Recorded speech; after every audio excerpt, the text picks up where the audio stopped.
अस्सलामुअलैकुम my YouTube family, कैसे हैं आप सब लोगों को वेलकम टू किचन एक्सप्लोरर। और आज हम बनाने जा रहे हैं बफेलो विंग्स। तो जिसके लिए सबसे पहले हम विंग्स को मैरिनेट करेंगे।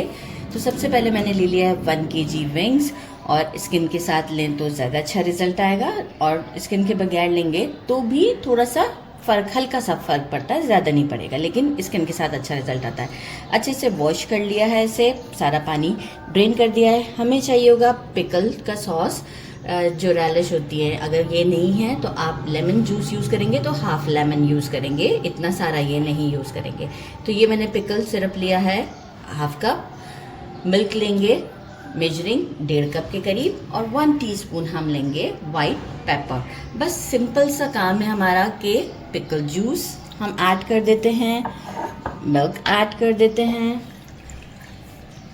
साथ ही में जो है वो हम ये जो पिकल जूस या लेमन में हाफ यूज़ करने का कह रही हूँ, वो इसलिए कह रही हूँ कि जो मिल्क है ना वो थोड़ा सा कडल फॉर्म में आ जाता है। जब कडल फॉर्म में आता है तो जो है ये हमारा टेक्सचर बहुत अच्छा क्रीमी सा देता है।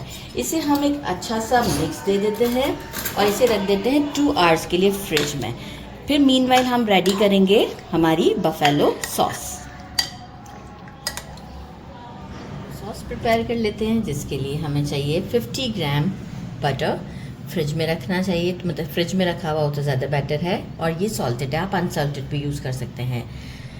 Measuring 2 tablespoon vinegar, 2 tablespoon Worcestershire sauce, half cup hot sauce, यानी कोई भी चिली सॉस आप अच्छे से ले सकते हैं जिसका हॉट फ्लेवर हो, 1 टेबलस्पून।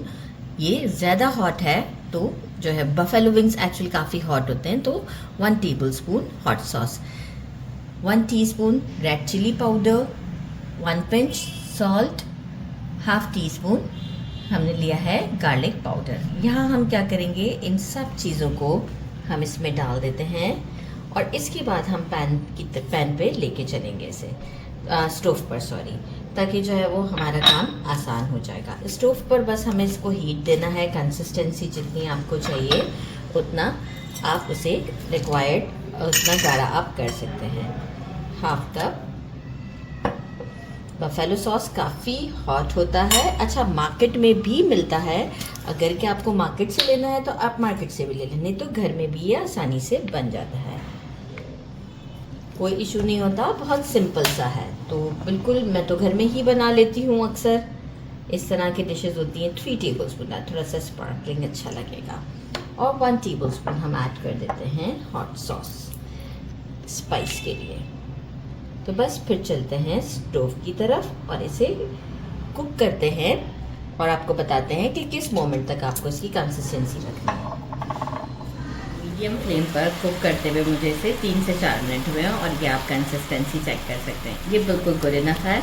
मैं इसे इसी पैन में ठंडा होने के लिए रख देती हूँ, क्योंकि हमारे पास काफ़ी टाइम है। अभी तो हमने मैरिनेशन पे रखा हुआ है, तो बस मीनवाइल हम एक कोटिंग भी रेडी कर लेते हैं। मैरिनेट अच्छे से हो चुका हुआ है। अब हम क्या करते हैं, इसे तो फिलहाल साइड पे रखते हैं, कोटिंग रेडी करते हैं। टैपियोका स्टार्च ले लिया है मैंने, मेजरिंग 1.5 कप लिया है। आप पोटैटो स्टार्च भी यूज़ कर सकते हैं। टैपियोका मैं इसलिए यूज़ करती हूँ कि लॉन्ग क्रिस्पी रहता है और थोड़ा सा शाइनी अपीयरेंस होता है, जबकि पोटैटो स्टार्च थोड़ा सा जल्दी वो हो जाता है, सॉगी सा हो जाता है, लेकिन इतना जल्दी भी नहीं होता। तो मतलब नहीं है टैपियोका स्टार्च तो आप यूज़ कर सकते हैं पोटैटो स्टार्च भी। 1 teaspoon red chilli powder, 2 pinch salt, half teaspoon काला नमक लिया है यानी black salt, 1 teaspoon garlic powder, 1 teaspoon onion powder. ये हम कर देते हैं सीजन। ब्लैक सॉल्ट बिल्कुल स्किप नहीं कीजिएगा, बड़ा अच्छा ही टेस्ट आता है।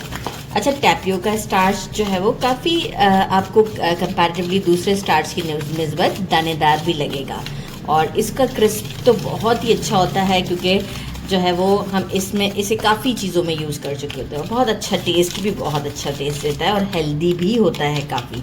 तो बस अब हम क्या करते हैं कि यहाँ हमने ये काम ऐड कर दिया है। ये हमारा जो चिकन है विंग्स, ये हम उठाते हैं 1 बाय 1 और थोड़ा सा झाड़ देते हैं।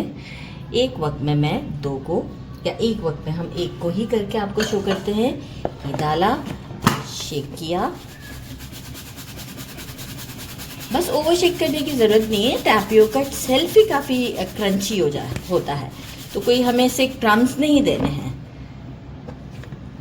अच्छे से ये हमारा, ये देखिए कोट हो गया। शेक कर देते हैं और इसे हम एक वक्त में 5 को फ्राई करेंगे, क्योंकि टैपियो का स्टार्च आपस में काफ़ी ज़्यादा चिपक जाता है। तो एक वक्त में हम पैन को ओवरक्राउड नहीं करेंगे, 5 डालेंगे। तो 5 रेडी करते हैं, फिर स्टोव की तरफ चलते हैं। इतना अच्छे से गर्म करें कि इसमें जब हम वुडन स्टिक डालते हैं तो उसके साइड पे फ़ौरन से बबल्स बनना शुरू हो जाएं। ये देखें। और फ्लेम अभी हम मीडियम टू हाई के दरमियान ही रखेंगे। इसके बाद हम स्लो करेंगे, ज़रूरत नहीं है हमें अभी स्लो करने की। तकरीबन इसे कुक होने में 4 से 5 मिनट लग जाते हैं मीडियम टू हाई पर। फिलहाल देखें पैन में 4 की जगह है, जबकि मैंने 5 को कोट किया, लेकिन हम 4 ही डालेंगे। ओवर क्राउडेड नहीं करना है। ये देखें परफेक्ट हमारा जो है वो इस पर गोल्डन शेड आ चुका है 4 मिनट में। और इसे हम निकालते हैं सीव में और बाकी के बैचेस को रेडी करते हैं। ये हैं काफ़ी क्रंची से हैं, मैं आपको साउंड बताती हूँ। ये लिया है जानबूझ के स्टील का बॉल, आपको साउंड से आइडिया हुआ कि काफ़ी क्रंची है। और यहाँ इसे थोड़ा सा सेट करते हैं और जो सॉस हमने प्रिपेयर किया था इसके ऊपर डालते हैं। सारा नहीं डाल रही, जितना और किसी को भी खाना होगा वो बिल्कुल अपने हिसाब से इसे यूज़ करें। और ये हमारे या देखें कैसे ज़बरदस्त से रेडी हैं। तो बस इसे आप ट्राई करें और मुझे ज़रूर बताएं। मैं अभी नहीं ट्राई कर रही, मैं पहले कैमरामैन को पिक्चर देती हूँ फिर ट्राई करती हूँ। Time to try. गरम तो बहुत ज़्यादा है लेकिन फिर भी मुझे ट्राई करना पड़ता है। पहले मैं इसे होल्ड कर लूँ अच्छे से। बिस्मिल्लाहिर्रहमानिर्रहीम। डिप करती हूँ रैंच ड्रेसिंग में। बिस्मिल्लाहिर्रहमानिर्रहीम। 4 मिनट में कंप्लीट कुक हो जाता है। ये बहुत डिलीशियस है, ज़रूर ट्राई कीजिएगा। मेरे चैनल को लाइक और सब्सक्राइब करना नहीं भूलिएगा। अपना ख्याल रखिएगा। अल्लाह हाफ़िज़।